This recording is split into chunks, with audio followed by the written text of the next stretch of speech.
I would say what brought me this. I happened to bump into Jim accidentally, and I was living at the Presbyterian Church in Georgetown, and Jim is a deacon there, an elder of the church, and and in return for housing for the night at the church, I noticed that the clippings were on the ground from someone had cut the hedges as a favor to the church, and I figured I would clean them up, which would be a 1 day, but it ended up being a 3 day project. Well, Jim shows up on the third day, all dressed and ready to do the clippings, and I had already just completed my like 20th trash bag, and that's how I met Jim. And he introduced me to the resource center last year in November, and donated a bike to me. So I went online, I used some of the resources here at the ACE, and I went online and I found a job within 2 days. And I ended up riding my bike from Georgetown to Millsboro to the chicken plant, 15.5 miles, after working 10 hours on my feet. So I was getting off work at 3 a.m. in the morning, riding my bike home. And it was the best that I can do, for myself. He gave me the tools to work with, and I did the best that I could, under the circumstances. And, and it worked out for me. And, I just, I spread the word wherever I go that I know that the resource center is, it has a variety of departments here where it works on, your mental ability, your mental processing, has groups for that. It has a reading group.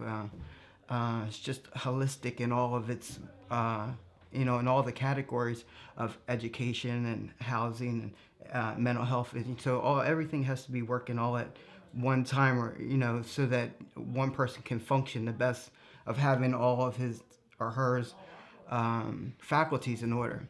So the resource center is providing for all that, and it's really self-based, performance-based, where people come here and they utilize and they get what they get out of it because of what they put into it.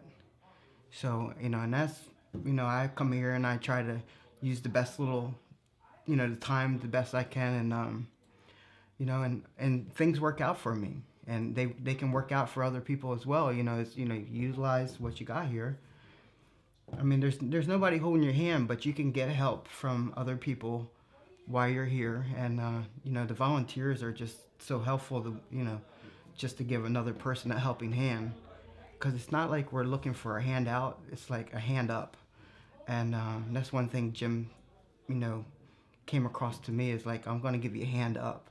So he kind of introduced me to the center, and and the people at the center, if you notice, since you come in, he introduces you to everybody. Well, he does that to everybody, so that you can feel more of a family-oriented type environment.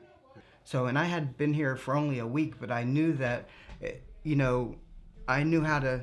The first thing that I wanted to do was, you know, I know that someone that's homeless is, the desperate feeling of being tired, and um, so the first thing is to relax, to get something to eat, to drink, let them know that there's a shower here and change of clothes, and then we can work on getting some addresses and phone numbers for you to make some connections somewhere where, might, some kind of shelter that's suitable.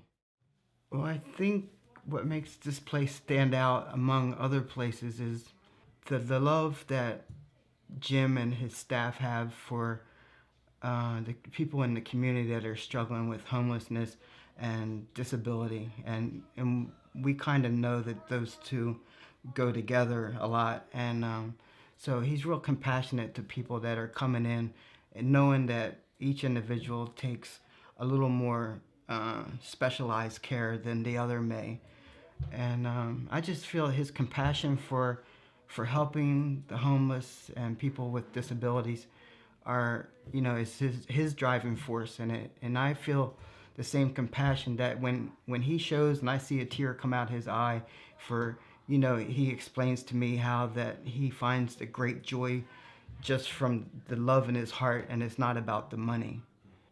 So it's just, the compassion of someone caring so much to give someone else a helping hand.